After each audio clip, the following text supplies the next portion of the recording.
Dear audience, March মাসে যে গুরুত্বপূর্ণ দিবসগুলো আছে সেগুলো একটু দেখাবো। প্রথমে আছে ৩রা মার্চ।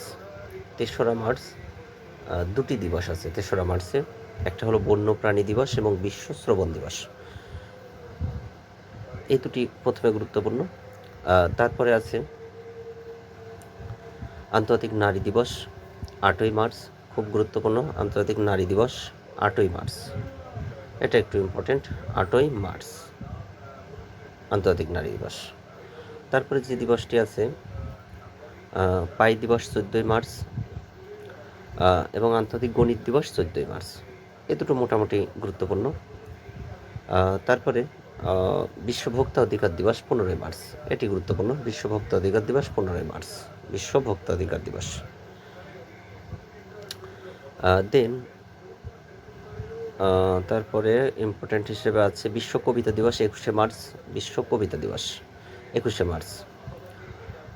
বিশ্ব পানি দিবস, এটি খুবই গুরুত্বপূর্ণ। বিশ্ব পানি দিবস এটি ২২শে মার্চ এবং বিশ্ব কবিতা দিবস এটি ২১শে মার্চ, আর ২২শে মার্চ বিশ্ব পানি দিবস। তারপরে মার্চ মাসের গুরুত্বপূর্ণ আর নাই, অর্থাৎ এগুলোই মার্চ মাসের গুরুত্বপূর্ণ। তো থ্যাংক ইউ অডিয়েন্স।